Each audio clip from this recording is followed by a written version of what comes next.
Claudia Brozel from the University of Eberswalde in Germany. Tell us a little bit about yourself. What is your background? And you are now here for the second time in our Magic Roundtable and the tourism think tank Regeneration for the region, the Western Balkans in Montenegro. Yeah, let us hear from you and what are your impressions of this second one, compared also with the first one and further on. Thank you very much, Casey, for this invitation to here. So my background is a long experience in the international tourism industry, mainly in digitalization and how digitalization can support sustainability.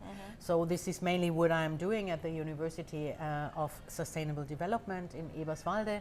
I'm the head of a master program there for sustainable tourism management, and what we try to achieve with the students is to give them a better overview how we can work with data and how the dealing with data can support a sustainable development in each way.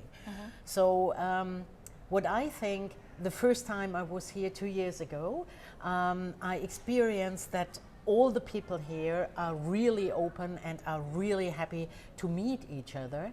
And in comparison to Berlin, where I live, I think there are not so many possibilities to meet each other. And therefore, I think the idea of the tourism think tank is very needed. What I see is that all the people that came here last time and also this time, are really engaged people in the sustainable development, in adventure tourism and rural tourism. And what is needed is a common vision and a common organization, that they are moving forward, let's say, in a legal concept in the whole region.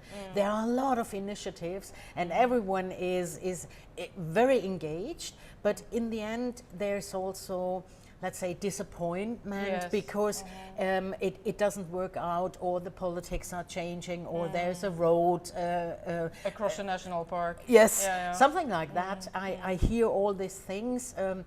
It is there all over the world. You face the same problems like also other regions, but I think here I also found yesterday when I was moderating the Magic Roundtable that there was immediately a topic, and this was lifelong education. Okay. And this was communication and cooperation. Oh, yeah. So I think if we look at education programs, how can we bring people together and learn together, and also how can they cooperate? This is a great start here. The think tank should be, let's say, the first melting point where the people start moving around something that is in the end a vision for a development of the region here. I know a lot of people from Germany that experienced Montenegro or Albania or the Kosovo in the last 2, 3, 4 years. And it's a completely different tourism than the mass tourism. The young people, they come here and they try to contribute to the region. It's still difficult to book it. They are still organizing it individually, but I think they are contributing a lot. So this new generations or this adventure travelers, however you call it, cyclists or hikers, they have they have a direct contact to, let's say, tour guides, to small accommodation companies or families with accommodation. So there's a direct contact, and I think you should keep that, because this is also, if you look at the big destinations like Spain or like Greece, if you compare this to, or Italy, then you have on the one hand Greece has a development that is really family-based and small size-based. And if you look at Spain, you have a completely different mass tourism organization. So maybe the Western Balkans can keep that what is there in the moment and just frame that with a legal framework that it is not possible to build big hotels in let's say biosphere reserves or something like that. And the spatial planning was yes. also mentioned to be yes. very, very key. You know? Thank you. You are in the education field, and we had 4 weeks ago a conference with the Western Balkans tourism ministries, national tourism organizations and agencies, some private sector associations, a small one but also a very valuable one, where it was asked, like, would you be in favor of something like a common Western Balkans Tourism Academy for vocational trainings, because this is something which is obviously missing, that the people who are in their jobs, they don't get updated anymore, and which kind of takes us behind the development and behind the understanding what is digitalization, what is sustainability, how can we bring those two together. So would you see that as a vision, like as a, you know, first virtual joint one, and then going around the region one with real classes, like you used to have in Germany, the Deutsche Seminar für Tourismus used to be that place, which was supported by the Ministry of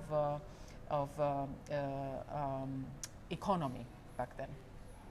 So what I think what is the development at the moment, and also EU is supporting that, is microcredits and micro-credentials. So this is mainly, to explain it, this is you are doing with a small budget of time, let's say 1 week, or let's say one module, one course you can do. Maybe there is a catalog of topics like sustainability, digital distribution, digital marketing, whatever you choose. And there are different dates and different locations where you can take the courses. And in the end, you can put a stack together, and then you have a certificate maybe. And I think what we are thinking about in my university, but also I work with colleagues in Austria and also with the colleagues in Albania, is at the moment to offer different small courses, modules that you can calculate when you are working, let's say for 1 week or for 3 days. You just pull yourself out of your job, and then you are only taking this lesson, and then afterwards you get a certificate. This is part 1. And if you want to do the next one in 1 year or in 5 years or whenever, you can do it. And if you have a certain stack of courses, then you have a certain certificate. So we are working on that, and these micro-credentials, the EU is really on this path at the moment. So I think it's very usable for everyone, also for our students, for example, because doing a master's program like we're offering at the moment means 2 years full time, and a lot of the students, they have family or they need to work or whatever. So this full-time commitment for 2 years or for 3 years is not any longer there. Yeah, it's hard. And if you think about the dual things, like you said, the vocational training, then the people has to be a little bit younger. So when they start after school, it could be a vocational training. They work in hospitality, and 2-3 times, like you did or I did, 2-3 times in the month they go to school, and they come back and they work in wherever in the tourism industry.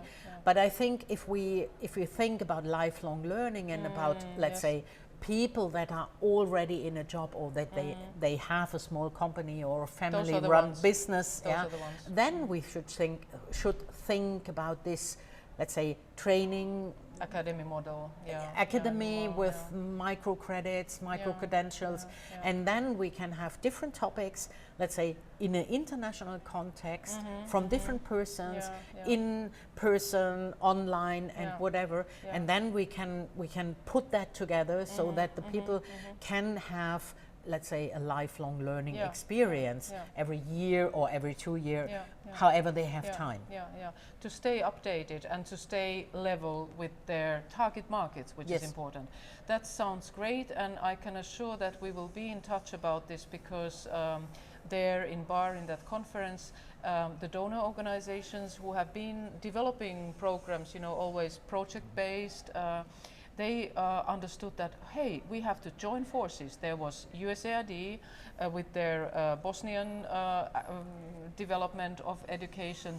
There was GIZ with the globally offered atingi.com. There was TUI Care Foundation. So there are bits and pieces everywhere, and then just to bring them under one umbrella with your idea, it sounds like a doable thing, no? And if we get the Western Balkans ministries behind it, and then, you know, like offered across the region, that will bring everybody forward in one line.